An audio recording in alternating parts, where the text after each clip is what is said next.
السلام عليكم ورحمة الله وبركاته.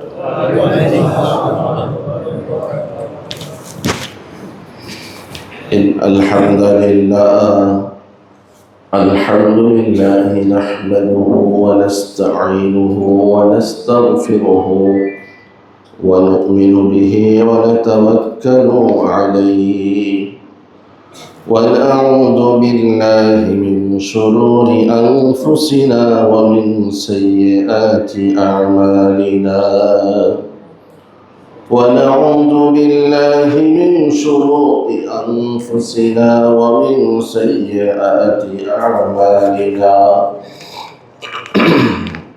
من يهد الله فلا مضل له ومن يضلله فلا هادي له ونشهد أن لا إله إلا الله وحده لا شريك له ونشهد أن سيدنا وسندنا وحبيب ربنا وأولانا ومولانا محمدا عبده ورسوله أما بعد فأعوذ بالله من الشيطان الرجيم بسم الله الرحمن الرحيم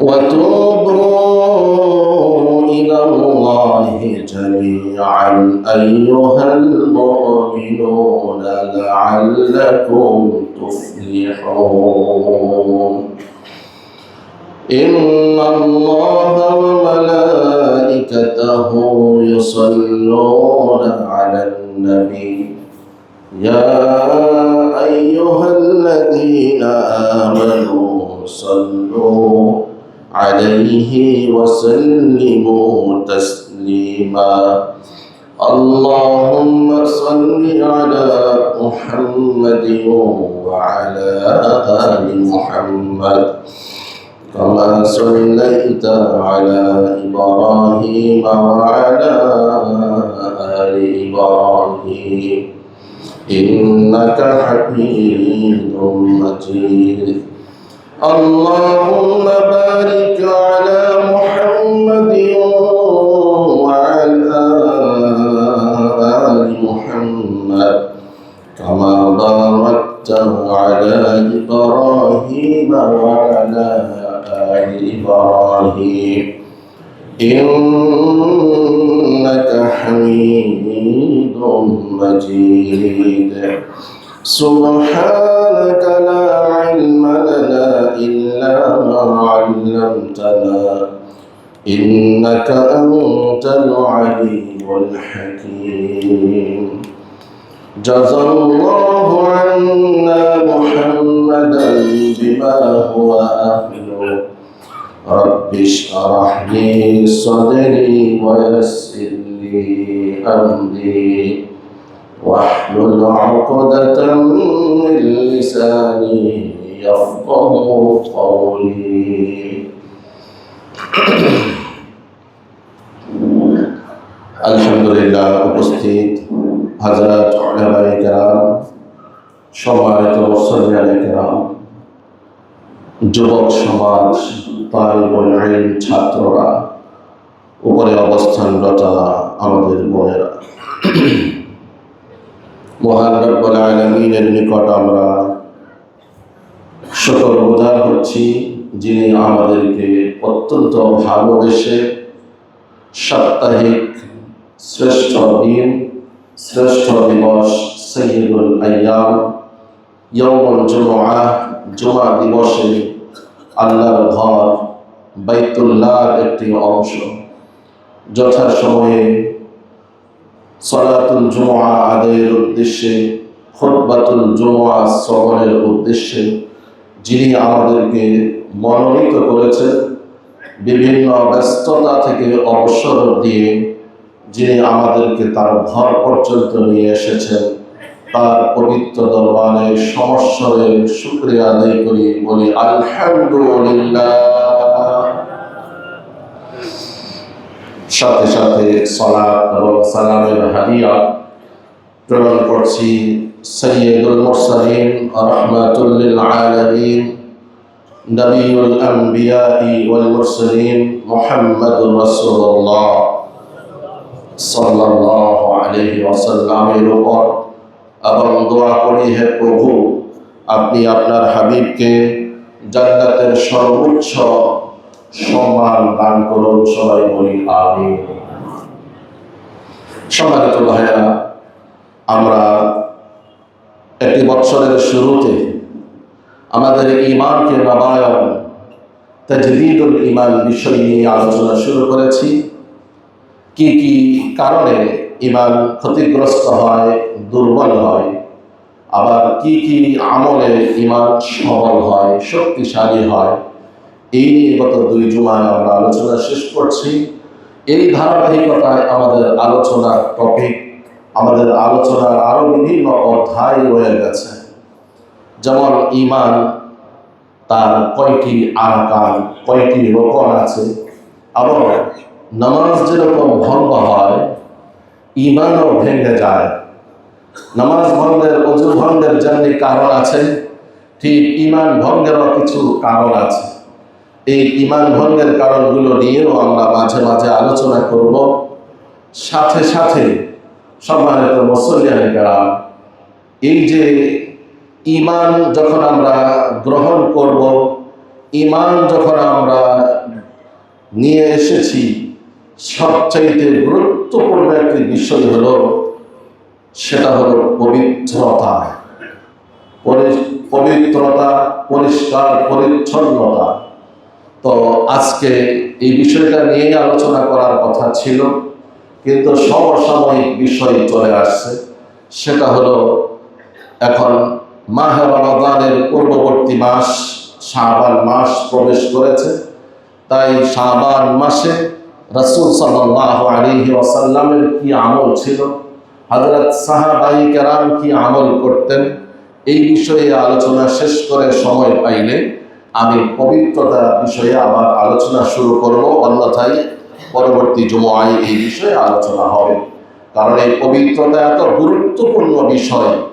যদি আমার মধ্যে অপবিত্রতা থাকে, তাহলে আমার ইবাদত কবুল হবে না। এবং আমার সম্পদ যদি অপবিত্র হয়, সামনে মাহে রমাদানে দিনের বেলায় কষ্ট করেও সিয়াম পালন করলে আমার সিয়াম আল্লাহ তাআলার কাছে গ্রহণযোগ্য হবে না। সেজন্য এটি অত্যন্ত গুরুত্বপূর্ণ বিষয়। আসুন আমরা শাবান মাস, আজকে শাবান মাসের 3 তারিখ, আজকে শাবান মাসের কয় তারিখ? 3 তারিখ। আমরা মাঝে মাঝে স্মরণ করিয়ে দিই আপনাদেরকে, যা আরবি বৎসরগুলোর গণনা করা, হিসাব রাখা, এটা ফরজে কিফায়া। কিছু সংখ্যক লোক এই দায়িত্ব আদায় করলে সবার পক্ষ থেকে দায়িত্ব আদায় হয়ে যাবে। আর কেউ যদি আদায় না করি, সবাই একসাথে গুনাহগার হব। তো যদিও আমাদের দেশে ইসলামিক ফাউন্ডেশন অত্যন্ত গুরুত্ব সহকারে দায়িত্ব আদায় করে, কিন্তু যেহেতু ফরজে কিফায়া, আমি আপনিও যদি এই দায়িত্ব আদায় করি, সওয়াব পেয়ে যাব।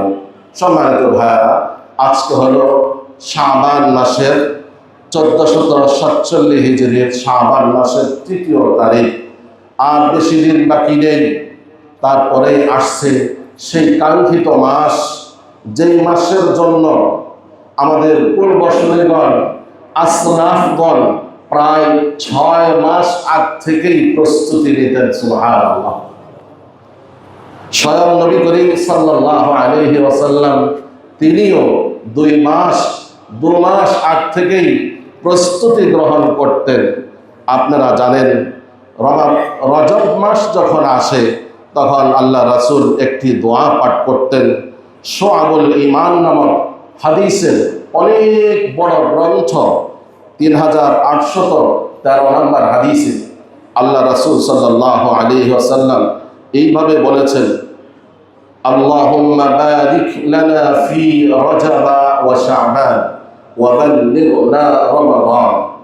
যার অর্থ হলো, হে প্রভু, হে আল্লাহ, আপনি আমাদের এই রজব মাসে বরকত দান করুন এবং শাবান মাসেও বরকত দান করুন, তথা আমাদের হায়াতকে বৃদ্ধি করে আমাদেরকে রমাদান পর্যন্ত পৌঁছে দিন। এই দোয়া আল্লাহ রসুল করতেন এবং বিভিন্নভাবে প্রস্তুতি নিতেন, যা আমরা একটু পরে ধারাবাহিকভাবে আলোচনা করব।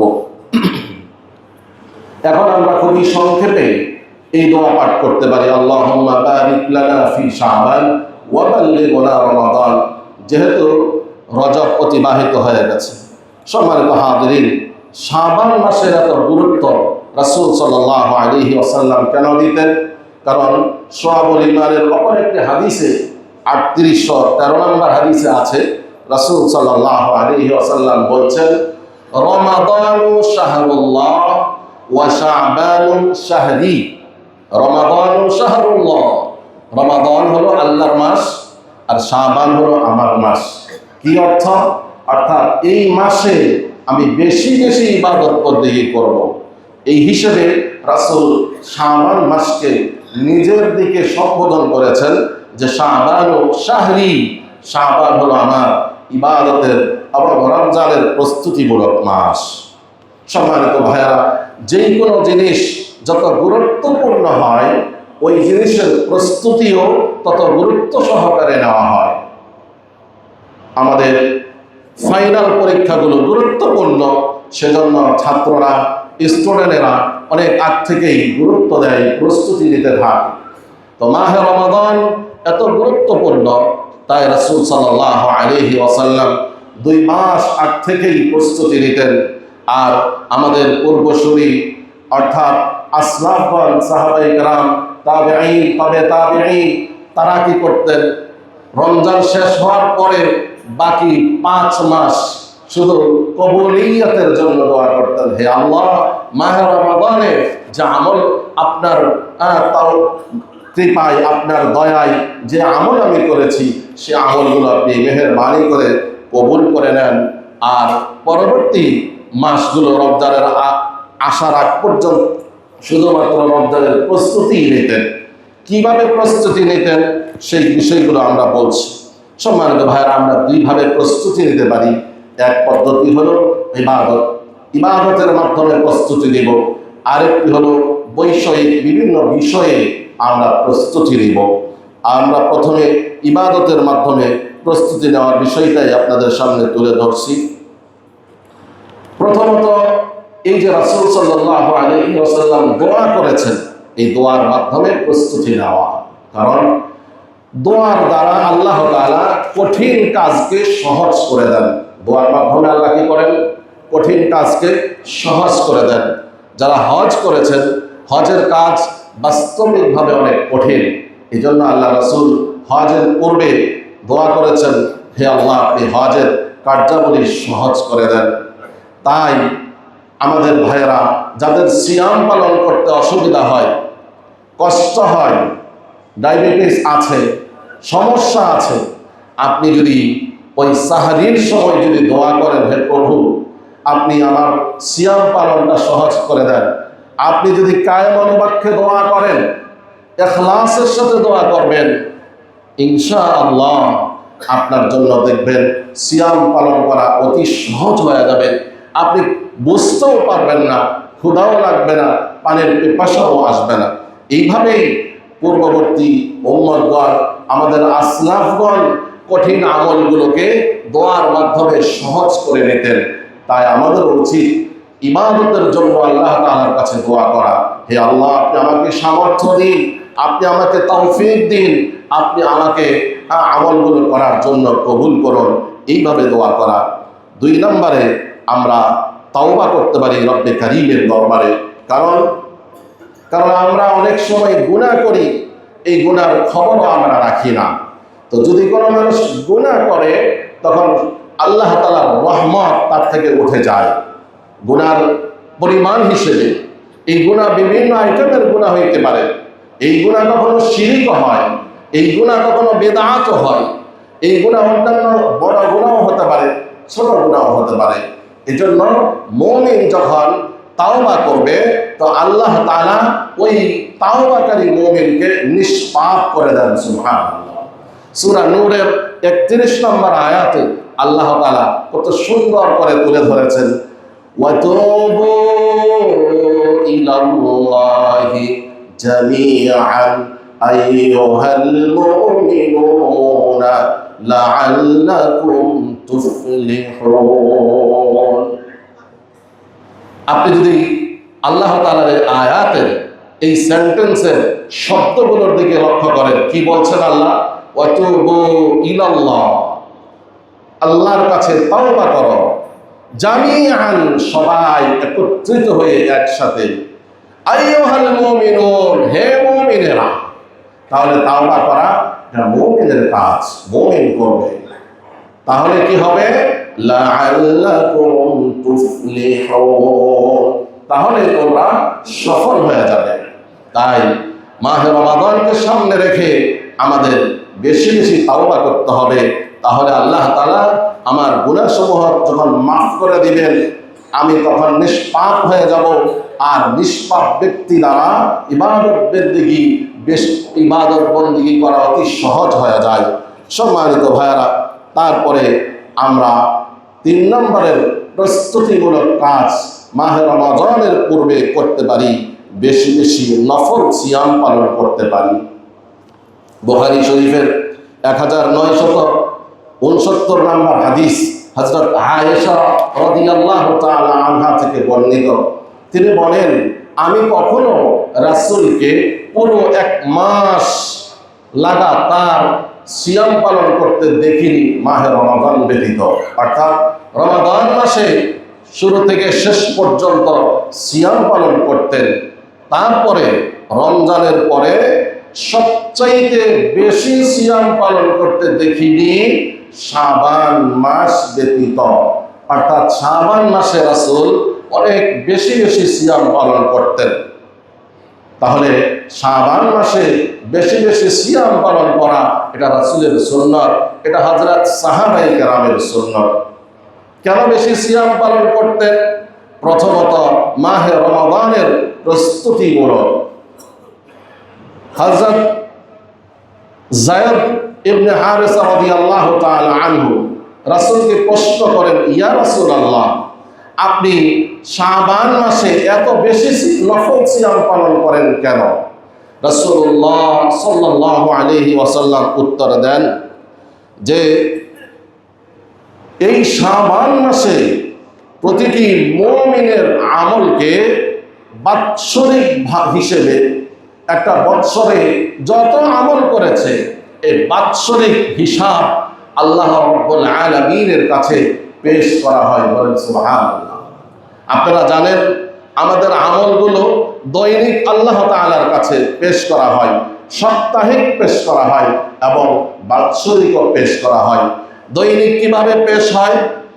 সহিহ হাদিস, প্রত্যেক দিন ফজরের সালাতের সময় আপনার এক জামাত, এক গ্রুপ ফেরেশতা ফজরের সালাত শেষে সারা রাত ডিউটি যারা করেছেন তারা আল্লাহ তাআলার দরবারে চলে যান। আর নতুন করে আরেক জামাত, আরেক গ্রুপ ফেরেশতা চলে আসেন। তারা এই ফজর থেকে নিয়ে আসর পর্যন্ত ডিউটি করেন। ঠিক আবার আসরের সালাতের সময় আবার আসেন, যারা রাত্রি আসর থেকে নিয়ে আগামীকাল ফজর পর্যন্ত ডিউটি করবেন। আর যারা ফজর থেকে নিয়ে আসর পর্যন্ত ডিউটি করছেন তারা আল্লাহর দরবারে চলে যান। গিয়ে সেখানে আল্লাহ তাআলাকে বলেন, হে আল্লাহ, আমি আপনার অমুক বান্দাকে যখন পৃথিবীতে গিয়েছি তখনও দেখেছি সে সালাতে মশগুল, সে আসরের সালাত আদায় করেছে। আবার পরের দিন আমি যখন আসতেছিলাম তখনও দেখেছি সে ফজরের সালাত জামাতের সহিত আদায় করেছে। বলেন সুবহানাল্লাহ। ফেরেশতা যদি আমার আমলের পক্ষে সাক্ষী হয়ে যায়, ফেরেশতা যদি আপনার আমলের পক্ষে সাক্ষী হয়ে যায়, তাহলে আমাদের আর কোনো চিন্তা থাকার প্রয়োজন নেই। আল্লাহ তাআলা এই ফেরেশতাদের সাক্ষী আমাদের জন্য যথেষ্ট করবেন। এই জন্য অপর একটি হাদিসে রাসূল সাল্লাল্লাহু আলাইহি ওয়াসাল্লাম এই 2 ওয়াক্তের সালাতকে এইভাবে গুরুত্ব দিয়ে তুলে ধরেছেন। বলছেন, যে সল্লুল বারদাইন, তোমরা দুই ঠান্ডার নামাজ আদায় করো। এক ঠান্ডা হলো ফজরের সালাত, আরেক ঠান্ডার নামাজ হলো আসরের সালাত। সম্মানিত ভাইরা, আমরা এখন থেকে বিশেষত এই দুই ওয়াক্ত সালাতকে খুব বেশি গুরুত্ব দেওয়ার চেষ্টা করব, যাতে করে রব্বে কারীমের দরবারে আমার আমল নামা সুন্দরভাবে পেশ করা হয়। সবাই বলি আমিন। আর তো সপ্তাহের আছেই, প্রত্যেক সোমবারে, প্রত্যেক বৃহস্পতিবারে আল্লাহ তাআলার কাছে আমল পেশ করা হয়। যাই হোক, রাসূল এই হাদিসে নাসাই শরীফের 2357 নম্বর হাদিসে রাসূল সাল্লাল্লাহু আলাইহি ওয়াসাল্লাম বলেন যে এই শাবান মাসে আল্লাহ রাব্বুল আলামিনের কাছে মুমিনের আমল পেশ করা হয়। তাই আমি চাই আমার আমল এমন অবস্থায় আল্লাহ তাআলার কাছে পেশ করা হোক যে অবস্থায় আমি সায়েম, যে অবস্থায় আমি রোজাদার। সেই কারণে আমি শাবান মাসে বেশি বেশি সিয়াম পালন করি। সুবহানাল্লাহ। কারণ আমরা সবাই জানি, আমরা আমাদের সামাজিক কাজগুলো, আমাদের প্রয়োজনীয় কাজগুলো যখন আমরা করি, তা আমাদের উপরস্থ যারা দায়িত্বশীল থাকেন, অফিসের যিনি সবচেয়ে বড় দায়িত্বশীল যিনি, কখনো আপনার অফিসে আসলে, আমার অফিসে আসলে আমরা তো একনিষ্ঠতার সহিত কাজ করেই থাকি। তারপরেও যখন বস আসে আর আপনি যদি সেই অবস্থায় ফোন আলাপ করে থাকেন কোথাও, তখন আপনার কাছে খারাপ লাগবে যে বস এসে যদি আমাকে দেখতো আমি অফিসের প্রয়োজনীয় কাজে ব্যস্ত আছি, তাহলে আপনার অন্তরে ভালো লাগতো। ঠিক তেমনি ভাবে আমরা তো সালাত, সিয়াম, আমরা তো ইবাদত আল্লাহ তাআলার জন্য করি। রাসূল সাল্লাল্লাহু আলাইহি ওয়াসাল্লাম আল্লাহর জন্য ইবাদত করতেন। তারপরেও ভালো লাগতো যে রাসূল এর আমল যখন আল্লাহ তাআলার কাছে পেশ করা হয়, সেই সময় যেন বলা হয় যে আমরা দেখে আসছি আপনার হাবিব সিয়ামরত আছেন। সুবহানাল্লাহ। সম্মানিত ভাইরা, এই শাবান মাস নফল সিয়ামের জন্য উপযুক্ত মাস। এই জন্য আমরা চেষ্টা করব যে যতটুকু পারি বেশি বেশি সিয়াম পালন করব। সাপ্তাহিক 2 দিন সিয়াম পালন করা এটা কমন সুন্নাত, সোমবার, বৃহস্পতিবার। এছাড়াও প্রত্যেক মাসে 3 দিন সিয়াম পালন করা এটিও কমন সুন্নাত, 13, 14, 15। তা আমরা যদি অন্ততপক্ষে এই শাবান মাসে এই সাপ্তাহিক সুন্নাত যেটা আছে সোম এবং বৃহস্পতি, তাহলেও অনেক কিছু হবে। এবং এই মাসের 13, 14, 15 এই 3 দিনও যদি সিয়াম পালন করতে পারি, তাহলেও আমরা অনেক অ্যাডভান্স হতে পারবো। আল্লাহ তাআলা আমাদের সবাইকে তৌফিক দান করেন, আমিন। 4 নাম্বার প্রস্তুতিমূলক কাজ হবে যে যাদের কাজা সিয়াম আছে, এই কাজা সিয়ামগুলো পুরো করে নেওয়া। বিশেষ করে মা বোনদের অটোমেটিক এই সিয়াম কাজা হয়ে যায়। কারণ মা বোনদের প্রত্যেক মাসে আল্লাহ প্রদত্ত তাদের যে অসুস্থতা আছে, সেই কারণে কারো 3টি, কারো 5টি, কারো 7টি বা আরো কম বেশিও হতে পারে, এই সিয়ামগুলো কাজা হয়ে যায়। হযরত আয়েশা রাদিয়াল্লাহু তাআলা আনহা থেকে বর্ণিত, বুখারীর 1146 নম্বর হাদিস। আয়েশা রাদিয়াল্লাহু তাআলা আনহা বলেন, আমি শাবান মাসকে চুজ করে নিয়েছি আমার কাজা সিয়ামগুলো পুরো করে নেওয়ার জন্য। কারণ যেহেতু রাসূল সাল্লাল্লাহু আলাইহি ওয়াসাল্লাম নিজেও বেশি সিয়াম পালন করতেন, সেজন্য তিনি পূর্বের গত বছরের রমাদান মাসে যে সিয়ামগুলো অসুস্থতাজনিত কারণে রাখতে পারেননি, সেগুলো শাবান মাসে আদায় করতেন।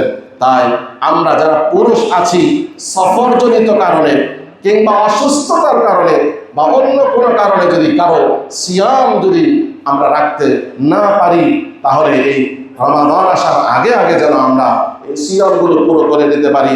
আমাদের মা বোনদেরকে, আমাদের সন্তানদেরকেও বলবো যে তাদেরও যদি সিয়াম কাজা হয়ে থাকে, তারা যেন এই মাসের মধ্যে সিয়ামগুলো পুরো করে নেয়। সবাইকে আল্লাহ তৌফিক দান করেন, আমিন।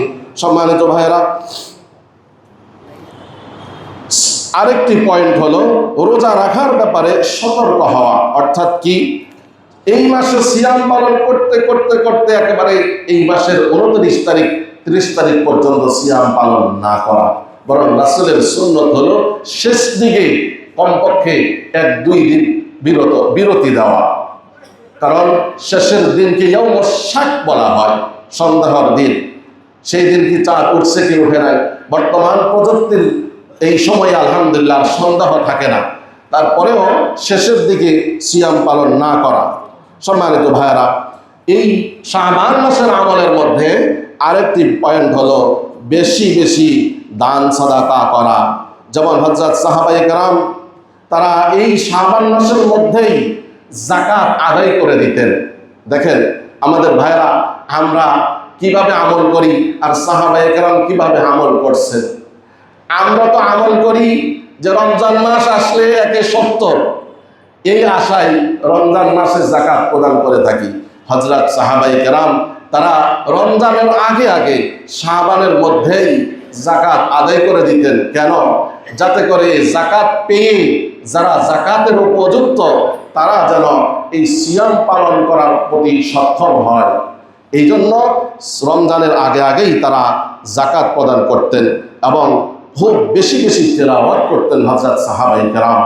কারণ এই তেলাওয়াতের মাধ্যমে কোরআনের সাথে সুসম্পর্ক হবে, আল্লাহ তাআলার সাথে সম্পর্ক কায়েম হবে। এই শাবান মাসে যারা দায়িত্বশীল হযরত সাহাবায়ে কেরাম, যারা কাজীর পদে ছিলেন, বিচারকের পদে ছিলেন, তারা কয়েদখানায় ঢুকে ঢুকে, জেলখানায় ঢুকে ঢুকে কে অপরাধী আর কে নিরপরাধী, অপরাধীদেরকে অপরাধ নিয়ে দেখতেন কি পরিমাণ অপরাধ। যদি শাস্তিযোগ্য অপরাধ হতো শাস্তি দিয়ে রমজানের আগে আগে খালাসি দিয়ে দিতেন, সুবহানাল্লাহ। আর যারা নিরপরাধ তখন তাদেরকেও এইভাবে মাহে রমজানের আগে আগে দেখে দেখে মুক্ত করে দিতেন, যাতে করে মাহে রমাদানে স্বাচ্ছন্দ্যে সিয়াম পালন করতে পারে। সম্মানিত ভাইয়েরা, এই মাসের প্রস্তুতিমূলক আরেকটি কাজ আমরা করতে পারি, সেটা হলো প্রয়োজনীয় জ্ঞান অর্জন করা। মাহে রমাদান আমাদের সামনে আসছে, এই রমজানের জরুরি মাসাইল জেনে নেওয়া। কি করলে রোজা ভেঙে যায়, কি করলে রোজা হালকা হয়ে যায়, কি করলে রোজার সওয়াব চলে যায়, কিভাবে রোজা মজবুত থাকে, এই মাসাইলগুলো আমাদের সকলের জানা উচিত। পুরুষদেরও জানা উচিত, মা বোনদেরও জানা উচিত। আলহামদুলিল্লাহ সুম্মা আলহামদুলিল্লাহ, বর্তমানে বাংলা ভাষায় অনুদিত কিংবা বাংলা ভাষায় রচিত অনেক গুরুত্বপূর্ণ মাসাইলের বই কিতাব পাওয়া যায়। আমরা তো অনেক বই ক্রয় করি। যদি এরকম মাসাইল রমাদান নামে কিংবা অন্য কোনো শিরোনামে কোনো বাংলা বই ক্রয় করে বাসায় রাখি, নিজেও পড়ব, বাচ্চাদেরকে পড়ার জন্য উদ্বুদ্ধ করব, আমাদের বাসায় যারা থাকে স্ত্রী তারাও পড়বে, তাহলে এর দ্বারা জ্ঞান লাভ হবে। তাহলে মাহে রমাদানের আগে আমরা এই ধরনের মাসাইল, প্রয়োজনীয় মাসাইলগুলো আমরা জেনে নিতে পারি। এর জন্য প্রয়োজনীয় বইও কিনতে পারি। সবাইকে আল্লাহ তাআলা তৌফিক দান করেন, আমিন। সম্মানিত ভাইয়েরা, এই মাহে রমাদানের আগে শাবান মাসে আল্লাহ রাসূল সাল্লাল্লাহু আলাইহি ওয়াসাল্লাম চাঁদ দেখার বিষয়টাকে খুব বেশি গুরুত্ব দিতেন। আজকে কত তারিখ, কালকে কত তারিখ, এইভাবে প্রতিদিন এটা স্মরণ করতেন। কেন? এমন যেন না হয় যে গাফলাতির কারণে, হয়তোবা না জানার কারণে যে রমজান শুরু হয়ে 1-2 দিন অতিবাহিত হয়ে গেছে, এমন যেন না হয়। তো আলহামদুলিল্লাহ আমাদের দেশে বর্তমান বিশ্বে তো এটা অত্যন্ত সতর্কতার সহিত অনেক আগ থেকেই প্রচার করা হয়। তো যাই হোক, তারপরেও আমরা রাসূলের এই সুন্নতকে পালন করতে পারি যে আমরা আর কতদিন বাকি আছে মাহে রমাদানের, যে পরিমাণ প্রস্তুতি নেওয়া দরকার ছিল সেই পরিমাণ আমার প্রস্তুতি হয়েছে কিনা, এইভাবে আমরা সতর্ক থাকতে পারি। সম্মানিত ভাইয়েরা, এই মাহে রমাদানের আগে, একটু আগে যেটা বলেছিলাম যে শাবান মাসের একেবারে শেষে যেন কেউ সিয়াম পালন না করে। শেষ দিন সিয়াম পালন করাকে কিতাবে মাকরুহ লিখেছে। আল্লাহ রাসূল সতর্ক থাকতেন, শেষ দিন সিয়াম পালন করলে রোজার সাথে মিলে যাবে, সেজন্য শেষে কমপক্ষে 1-2 দিন সিয়াম পালন না করা এটা রাসূলের সুন্নত। শাবান মাসে মাহে রমাদানের প্রস্তুতির আরেকটি পয়েন্ট হলো উমরা। মাহে রমাদানে উমরা পালন করার জন্য এই মাস থেকেই প্রস্তুতি নেওয়া। বুখারী শরীফের হাদিস, আল্লাহ রাসূল সাল্লাল্লাহু আলাইহি ওয়াসাল্লাম বলেছেন, উমরাতুন ফি রমাদানা কা হজ্জাতিন মাই রাসূলুল্লাহ সাল্লাল্লাহু আলাইহি ওয়াসাল্লামের সাথে হজ আদায় করার সমপরিমাণ সওয়াব পাওয়া যাবে কেউ যদি মাহে রমাদানে উমরা পালন করে। সুবহানাল্লাহ। সেই উমরার প্রস্তুতিও এই মাস থেকে নিতে হবে। মুহতারাম সম্মানিত ভাইরা, এই মাহে রমাদানে আল্লাহ রাসূল সাল্লাল্লাহু আলাইহি ওয়াসাল্লাম রমজান মাসের আগে শাবান মাসে অনেক বেশি গুরুত্ব দিয়ে শাবান মাসকে ইবাদত বন্দেগীর মাধ্যমে সুসজ্জিত করতেন, যেন রমজান মাসে ইবাদতে কোনো প্রকারের ত্রুটি বিচ্যুতি না হয়। আমরা সাধারণত জানি যে কোনো জিনিস সুন্দর নিখুঁতভাবে করতে হলে তার পূর্বে তার প্রস্তুতি নেওয়া দরকার, প্র্যাকটিস করা দরকার, রিহার্সেল করা উচিত। তো এই জন্য এই মাসে বেশি বেশি নফল সিয়াম পালন করব, যাতে করে শারীরিক কোনো অক্ষমতা থাকলে এটাও যেন পরিষ্কার হয়।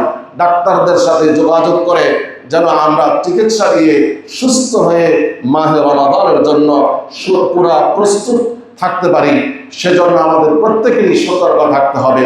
সম্মানিত ভাইরা, তাহলে আমি এই কয়েকটি পয়েন্ট নিয়ে কথা বলছি।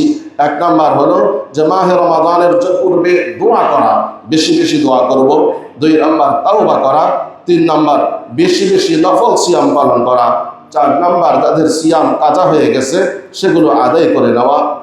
5 নাম্বার হলো সতর্ক থাকা, যেন এমন না হয় উদাসীনতার সহিত এই মাস আমাদের মাস থেকে বিদায় নেয়।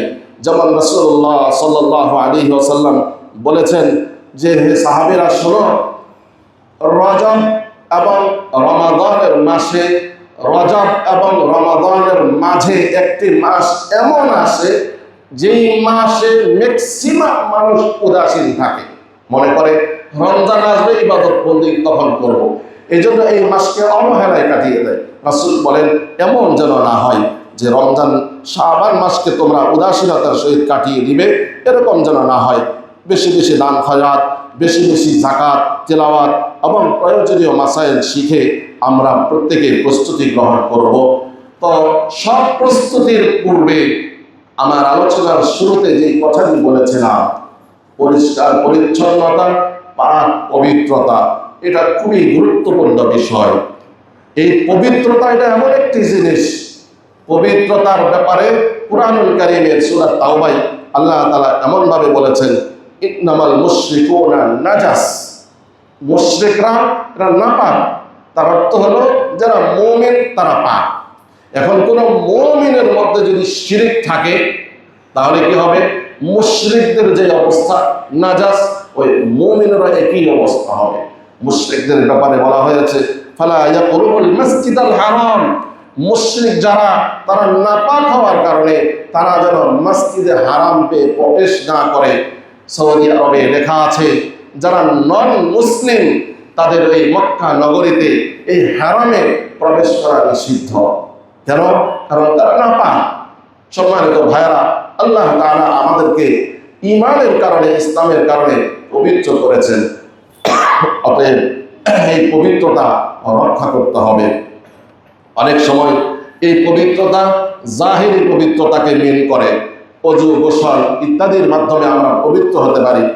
আরেকটা পবিত্রতা হলো আত্মিক পবিত্রতা, যেটা বিধানগত পবিত্রতা।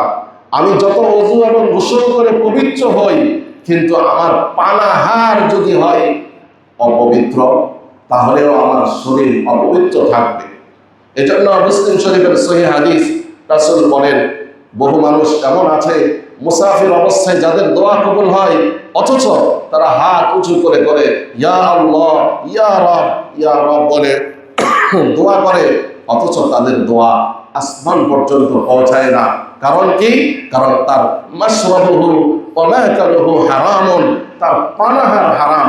অতএব যা পানাহার হারাম হবে, সে যতই ইবাদত বন্দেগী করবে, সে যতই আপনার আল্লাহর কাছে দোয়া করবে, এটা কবুল হবে না। এই জন্য আমরা এখন থেকেই যাচাই করে দেখব যে আমরা যা খাচ্ছি, আমরা যা খাবো, যা দিয়ে ইফতার করব, যা দিয়ে সাহরি করব, সেটা যেন হালাল হয়। আমার ওই ইনকাম থেকে আমি খাবো না যে ইনকামে হারামের সন্দেহ আছে। আমি আমার সেই ইনকাম থেকে খাবো যে ইনকাম নিশ্চিত হালাল। ইয়া আইয়ুহার রাসূল কুলু মিনাত তাইয়্যিবাত ওয়া আমালু সালিহা, আল্লাহ তাআলা রাসূলদেরকে সম্বোধন করে বলছেন, হে রাসূলগণ, আপনারা হালাল তৈয়ব পবিত্র জিনিস ভক্ষণ করেন, তারপরে ইবাদত বন্দেগী করেন। ইন্নাল্লাহা তাইয়্যিব ওয়া ইয়াকবালুত তাইয়্যিব, আল্লাহ নিজে পবিত্র, এজন্য পবিত্রদের ইবাদত কবুল করেন। এজন্য পবিত্র যারা তাদেরকে ভালোবাসেন। ইন্নাল্লাহা ইউহিব্বুত তাওয়াবিন ওয়া ইউহিব্বুল মুতাতাহহিরিন, যারা নিজেদেরকে খুব ভালো করে পবিত্র রাখে আল্লাহ তাআলা তাদেরকে ভালোবাসেন। তাই এই শাবান মাসে মাহে রমাদানের জন্য আমরা বেশি বেশি প্রস্তুতি গ্রহণ করব, নফল সিয়াম পালন করব, তাওবা করব, ইস্তেগফার করব, আর আমি আমার রুজি রুটিকে পবিত্র করার চেষ্টা করব। তাহলেই কি হবে? তাহলে আমরা আল্লাহ তাআলার দরবারে মাহে রমাদানের প্রথম রজনী থেকেই আল্লাহ তাআলার কাছে আমরা মনোনীত ব্যক্তি হিসেবে, আল্লাহ তাআলার কাছে নৈকট্য প্রাপ্ত ব্যক্তি হিসেবে আমরা গণ্য হব। আল্লাহ তাআলা আমাদের সবাইকে আল্লাহ তাআলার মুকাররাবিন, নৈকট্য অর্জনকারী বান্দা হিসেবে কবুল করেন এবং আমাদের হায়াতকে মাহে রমাদান পর্যন্ত বৃদ্ধি করে দেন। আমাদের সন্তান, পরিবার, পরিজন সবাইকে আল্লাহ তাআলা হায়াতে তৈয়বা দান করেন। আমিন। ওয়া আখিরু দাওয়ানা আলহামদুলিল্লাহি রাব্বিল আলামিন। যারা সুন্নাত আদায় করেননি, আপনারা সুন্নাত আদায় করে নেন।